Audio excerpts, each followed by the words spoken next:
Good morning children's. बच्चों, हम लोगों ने पाठ 5 स्वराज्य के न्यू पाठ की चर्चा समाप्त कर चुके हैं और आज हम पढ़ेंगे जो पेज नंबर 18 पर शब्दार्थ और टिप्पणी। बच्चों, लगभग शायद हम लोगों ने मोस्टली सब शब्दार्थ कर चुके हैं और बाई चांस कोई शब्दार्थ रह गया है, ध्यान से बाहर चला गया होगा, तो आप लोग इसमें से देख करके शब्दार्थ जो नहीं लिख पाए हैं हम लोग, उसे आप लोग अपनी कॉपी में लिख डालेंगे। बराबर। तो यहाँ पर पहला शब्द है प्रलय, यानी सृष्टि का विनाश। बराबर। ऐशोआराम यानी विलास प्रियता, प्रतिज्ञा यानी प्रणय, दुत्कारना यानी धिक्कारना या तिरस्कार करना, स्वराज्य ने अपना राज्य, व्यग्र ने आतुर, राग रंग, बराबर, गाना बजाना, रणभूमि ने लड़ाई का मैदान, अंकिता ने निशाना लगाना, उत्तेजिता ने भड़का हुआ। बराबर। तो इसे भी अपनी नोट में आप लोग लिख डालेंगे। अब हम यहाँ पर करने जा रहे हैं बच्चों, यहाँ पर अब है मुहावरे। बराबर। मुहावरे में भी लगभग हम लोग काफ़ी कर चुके हैं और कोई मुहावरा छूट गया है तो आप लोग उस मुहावरे का अर्थ यहाँ से देख कर लिख लेंगे और वाक्य प्रयोग अपने मुताबिक करेंगे। बराबर। यहाँ पर मुहावरा है अड़ जाना, किसी बात को मनवाने की जिद करना। बराबर। थपेड़े मारना, समस्याओं का तेजी से उभरना, उभरना ने तेजी से ऊपर आना। हाफिन नेक्स्ट मुहावरा है हाथ से निकल जाना, यानी अपने बस में न रहना। भूमि तैयार करना यानी आधार बनाना या भूमिका बनाना। फिर है नींव का पत्थर, पत्थर है स्पेलिंग गलत है, पर यहाँ जो आधा थ है, थ का क्या कर देंगे, आधा त कर देंगे, पत्थर बनना। किसी खास, बराबर, कार्य की शुरुआत करना। फिर है नींद हराम करना, मुहावरा है गहरी चिंता में डाल देना। इसके बाद है पताल से खींच लाना, किसी इच्छित चीज़ को कहीं से भी ढूंढ लाना। इच्छित यानी मनपसंद जो चीज़ है अगर चाहिए तो कहीं से उसको ढूंढ कर ले आते हैं। आंखें खुलना यानी सत्य का आभास होना या सही का पता चलना, यहाँ पर सजग होना वो भी चलेगा। उसके बाद है मौत से जूझना, साहस से मौत का सामना करना। बच्चों, इसको वाक्य में प्रयोग आप लोग खुद ही अपने तरीके से करेंगे। बराबर। अब हम आगे पढ़ेंगे बच्चों, यहाँ पर है कि स्वाध्याय के प्रश्न। बराबर। पहला जो प्रश्न यहाँ पर है, प्रश्न यहाँ पर दिया हुआ पहला प्रश्न कि 1-2 वाक्य में उत्तर लिखिए। तो बच्चों, यहाँ पर जो प्रश्न है वो प्रश्न एक वाक्य के भी हैं इसके अंदर और 2 वाक्य के भी प्रश्न इसके अंदर हैं। तो पहला जो प्रश्न है यहाँ पर कि रानी लक्ष्मीबाई की चिंता का क्या कारण था। बराबर। तो उनकी चिंता का क्या कारण था, तो रानी लक्ष्मीबाई क्या चिंता का कारण यह था कि वह बहुत कोशिश करने के बावजूद भी स्वराज्य उनके हाथ में नहीं आ रहा था। यह आपके टेक्स्ट बुक जो है उसके फर्स्ट पेज पर ही इसका आंसर है। अन्य चैप्टर 5 जो स्टार्ट होता है स्वराज्य की नींव, उस पहले पेज पर ही उसका आंसर है। बराबर। फिर उसके बाद एक सेंटेंस में हुआ और दूसरा जो प्रश्न है कि बाबा गंगा दास ने रानी लक्ष्मीबाई से क्या कहा था। तो बच्चों, इसका भी आंसर आपके पेज नंबर आपका जो 5 स्टार्ट होता है स्वराज्य की नींव, उसी पेज पर ही लास्ट सेकंड पैराग्राफ में उसका आंसर है। ये 2-3 वाक्य में इसका प्रश्न जाएगा। तो बाबा गंगादास ने रानी लक्ष्मीबाई से कहा था कि समाज में जब तक छुआछूत, ऊंच नीच और विलास प्रियता में और डूबे रहेंगे तब तक हमें स्वराज्य नहीं मिल पाएगा। और स्वराज्य पाने के लिए क्या करना पड़ेगा? स्वराज्य हमें पाने के लिए स्वराज्य केवल सेवा, तपस्या और बलिदान से ही हमें स्वराज्य प्राप्त हो सकता है। फिर है तीसरा प्रश्न, रानी लक्ष्मीबाई ने क्या प्रतिज्ञा की थी? बराबर। तो ये आंसर एक वाक्य में है। तो रानी लक्ष्मीबाई ने क्या प्रतिज्ञा की थी? कि रानी लक्ष्मीबाई ने झांसी को फिर से जीत लेने की प्रतिज्ञा की थी। बराबर, एक वाक्य में। अब चौथा प्रश्न है कि जूही सेनापति तात्या का पक्ष क्यों लेती है? बराबर, कि जूही क्या सेनापति तात्या का पक्ष इसलिए लेती है क्योंकि वह उससे प्रेम करती है। किससे प्रेम करती है? सेनापति तात्या से, जिसकी वजह से वो जूही उनका पक्ष लेती है। अब पांचवा प्रश्न है कि तात्या रानी लक्ष्मीबाई के सामने लज्जित क्यों हो उठे? अब तात्या रानी लक्ष्मीबाई के सामने लज्जित क्यों हो उठे? जब रानी लक्ष्मीबाई ने तात्या को सरदार बराबर कहकर संबोधित किया, बराबर, तो रानी के मुंह से अपने लिए यह संबोधन सुनकर तात्या लज्जित हो उठे। क्योंकि सरदार तो कौन बुलाता था? सरदार जूही बुलाती थी। बराबर, तो इसकी वजह से वो लज्जित हो उठे। अब हम आगे प्रश्न की चर्चा करने जा रहे हैं। जो लॉन्ग प्रश्न है बच्चों, बराबर, उसको यहाँ पर ध्यान देंगे। लॉन्ग प्रश्न है यहाँ पर।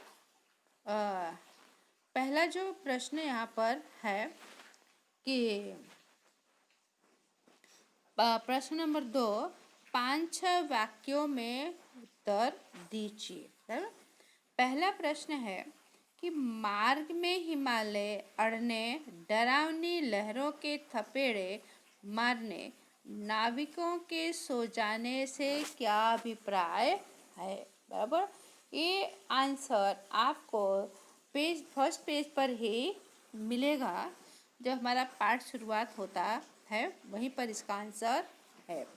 तो रानी लक्ष्मीबाई, बराबर, तो रानी लक्ष्मीबाई को अपनी झांसी बराबर जान से भी क्या बहुत प्यारी थी और शत्रुओं के हाथ में वो चले जाने का उन्हें दुख है। और स्वराज की मंजिल लगभग बार बार उनके पास आ करके दूर चली जाती है। और रानी स्वराज्य को अपने पास आते हुए देखती भी है, लेकिन तभी क्या होता है? हिमालय जैसी बाधाएं, मुश्किलें उनके मार्ग में आ जाती हैं। और जब वह मुश्किलों को पार करती हैं तो मुसीबतों के महासागर सामने उमड़ पड़ते हैं।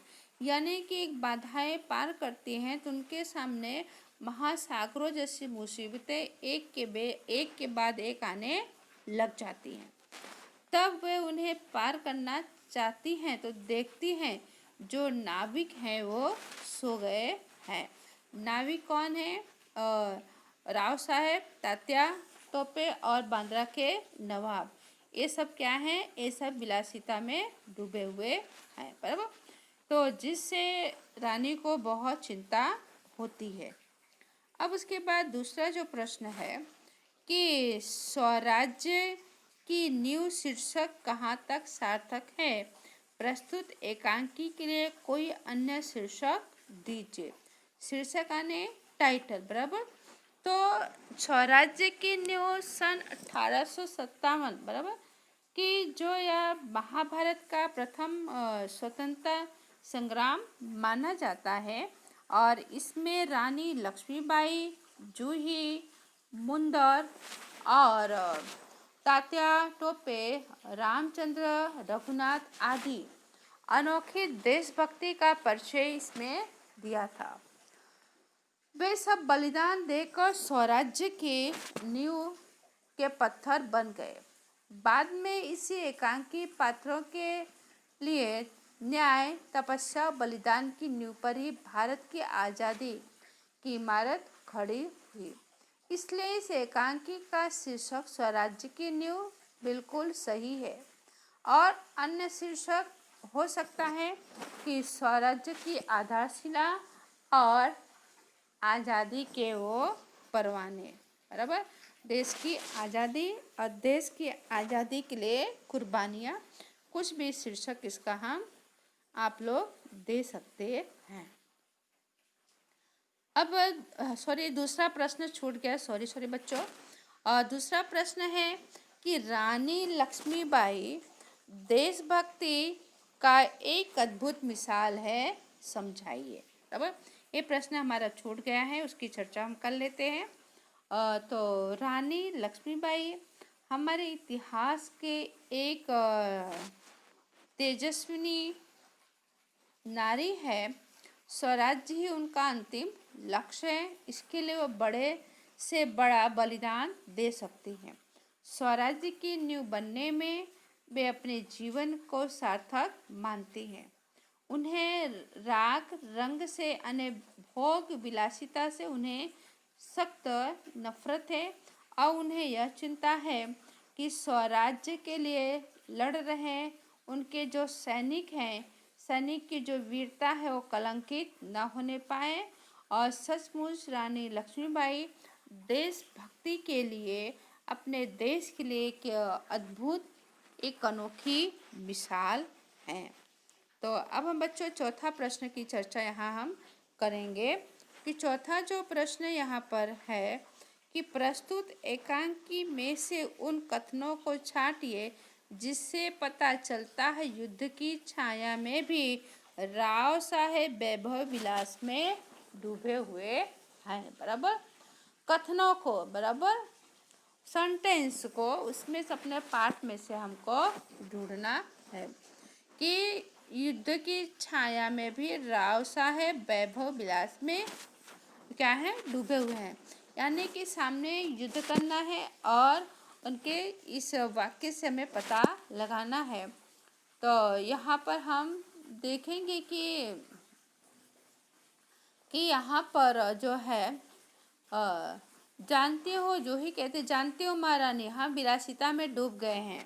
तो मुंदर जो कहती विलासिता में डूबे हैं राव साहेब, बांद्रा के नवाब सेनापति तात्या।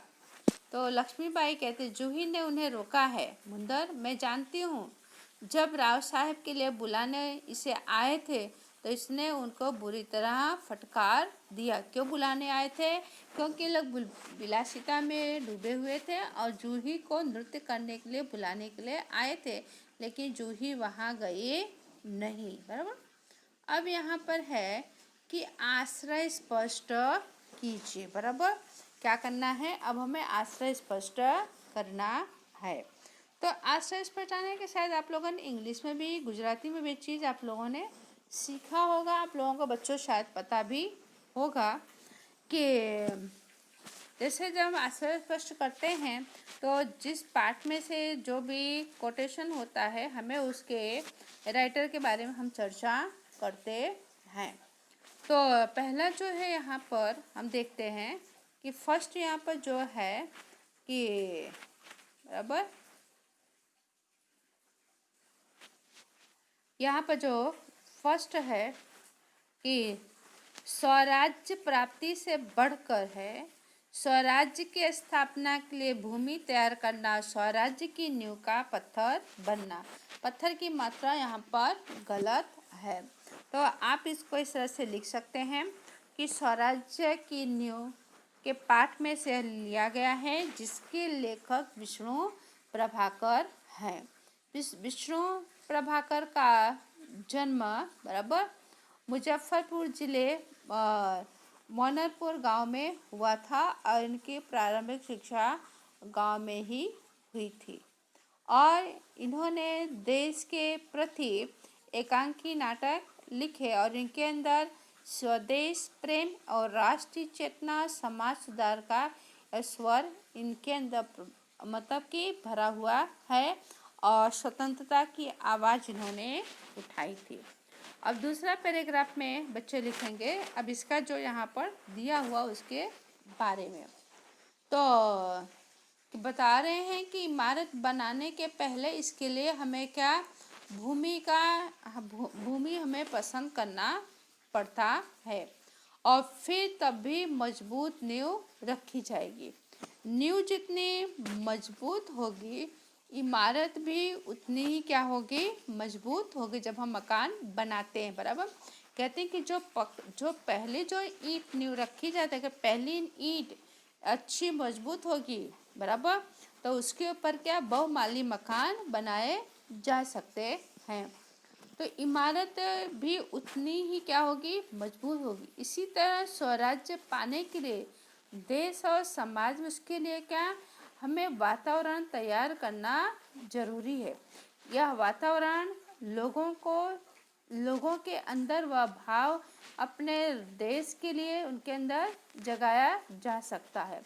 शहीदों के बलिदान और उनके अंदर वो भाव पैदा करना पड़ेगा कि देश की आज़ादी के लिए हमारे देश में से कितने नौजवान शहीद हो गए हैं, तो उनकी आज़ादी बेकार जाने पाए नहीं और लोगों में स्वराज्य पाने की भावना की इच्छा पैदा करना हमारा परम कर्तव्य बनता है। ओके, अब दूसरा जो है कि शंकाएं अंधविश्वास पैदा करेंगी और उस अविश्वास से उत्पन्न निराशा को दूर करने के लिए पायलों की झंकार और भी झनक उठेगी। तो पहला क्या है इसके अंदर, पहले हम लेखक के क्या करेंगे, हम लेखक का परिचय थोड़ा देंगे कि यह पंक्ति स्वराज्य की नींव पाठ में से लिया गया है, जिसके लेखक हैं विष्णु प्रभाकर। विष्णु प्रभाकर का जन्म उत्तर प्रदेश मुजफ्फर जिले के मीरनपुर गांव में हुआ था और इनकी प्रारंभिक शिक्षा गांव में ही हुई। विष्णु प्रभाकर के रचनाओं में देश के प्रति इन्होंने आवाज़ उठाई है और स्वतंत्रता ही क्या है इनके जीवन का लक्ष्य है। इस एकांकी में उन्होंने 1857 जो रानी लक्ष्मीबाई के त्याग और संघर्ष का वर्णन इसमें किया गया है। अब इसको बच्चों हम विस्तार से इसकी चर्चा करेंगे।